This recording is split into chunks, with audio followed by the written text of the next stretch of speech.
Bonjour, ma belle Josée qui a pris la peine de venir.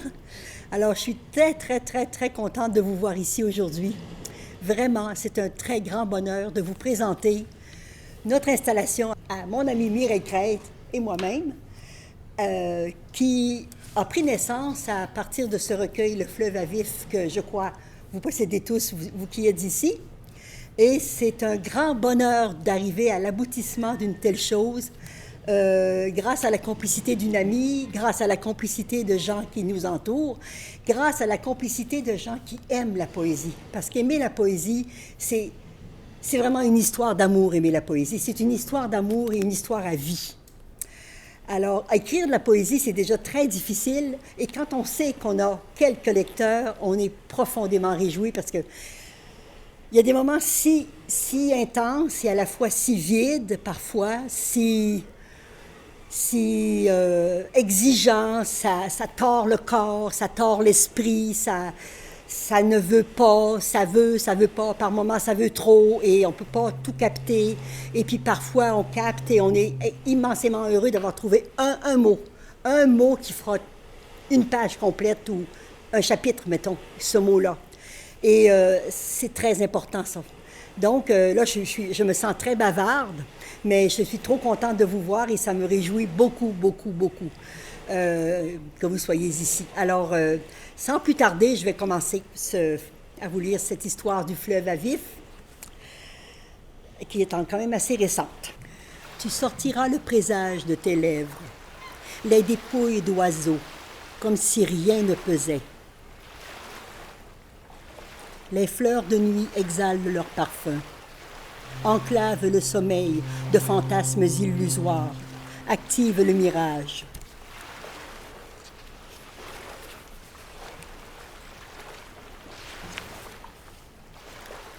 Le hasard tracasse le réel. La marée ravide d'heure en heure, l'eau profonde exhume les épaves. La chronique dérive vers l'oubli. Ajourne certaines données, énumérées, paraissent sans recours, ne disent rien qui soit justice.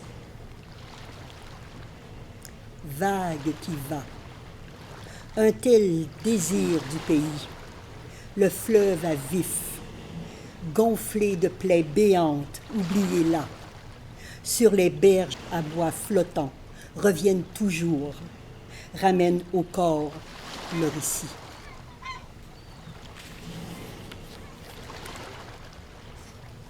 Le détail établit le décor, tisse la trame des menaces, des pièges encourus. Le présent refuse de défendre la place. Empreintes brouillées, les gerbes éplorées des flots écument les embruns.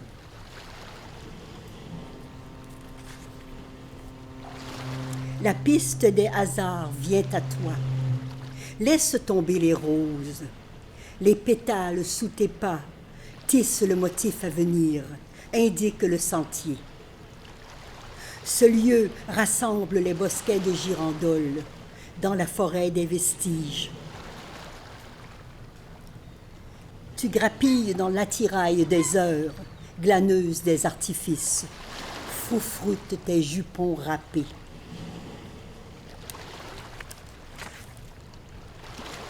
Le gris du temps rase l'épaule.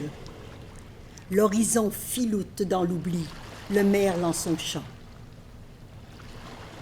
Renflée de lourdes brumes, l'averse s'attarde, fouette la terre fumante de traces éphémères, rencontre l'orage déviant.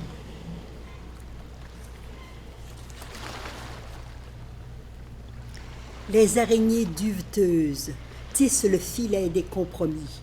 Dans l'inconscience de l'outrage s'étire le fil de notre histoire. Le large vient à l'œil, ramène les cendres de l'éclat sous la rampe de bois lustré.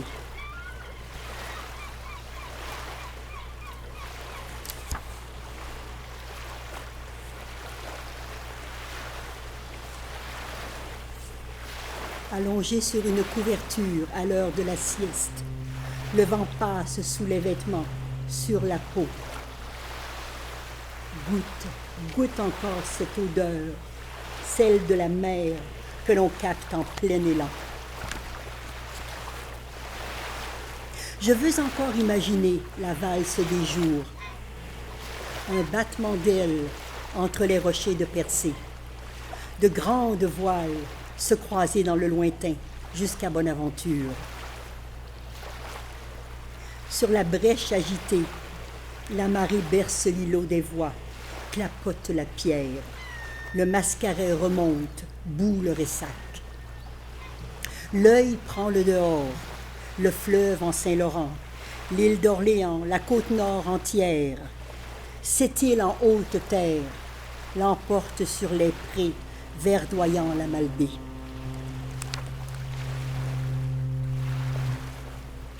L'estuaire entre Tradoussac et l'îlot Basque, les falaises du fjord en Saguenay, jusqu'à Baie-Trinité et l'Anse-Saint-Jean, coupé du sommeil, le fleuve en mer à Kegaska. Des îles Caribou, d'Anticosti et Passepébiac, jusqu'à celle de la longue pointe de Mingan. L'énigme chavire du dedans, roule vers les bords.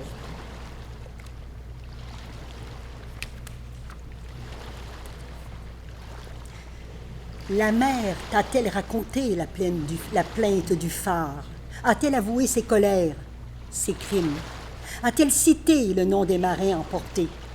Coulé barques et biens en cale, à l'île aux perroquets et pointe des monts. Si bien cachés ces corps loin des berges, celles de Ouachat et de Kaposo, celles aussi d'Aube-sur-Mer et de l'Échourie. Combien sont disparus dans le détroit d'Ongwedo et dans celui de Jacques-Cartier en Gaspésie, vers le golfe en aval menant à l'Atlantique.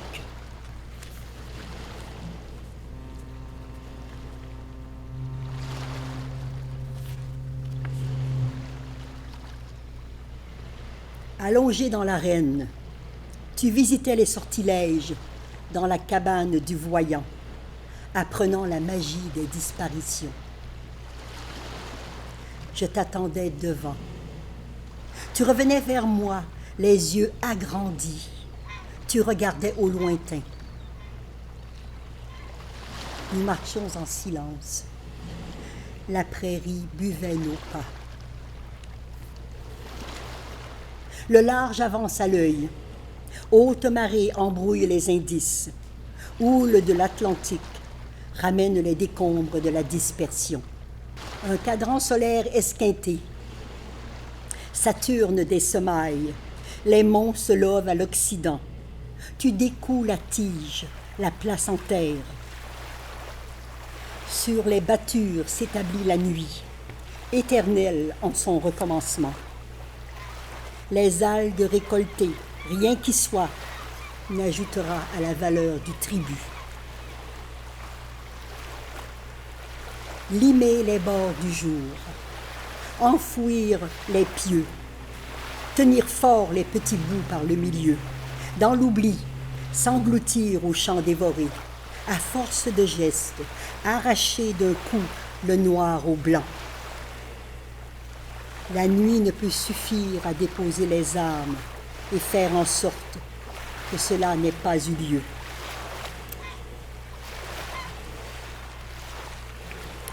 Les insectes répondent à une hiérarchie. Que faire de ceux qui épousent un rythme à eux, libres de contraintes? Contacter les ténèbres, en appeler du sage au jour venu.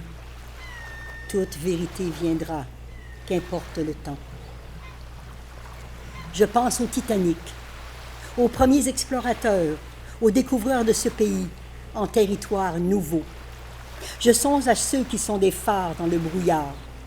Me demande si les phares peuvent cesser de projeter cette lumière sémaphore lorsque détresse. Cesser de faire éclat si quand la nuit veille jusqu'au matin, dans la tourmente sans soleil, nommer ce qui fait luire. Un mantra ne peut suffire à taire les mots prédits, sans que bascule le monde, le bateau, capitaine et passager, identiques en humanité. Merci.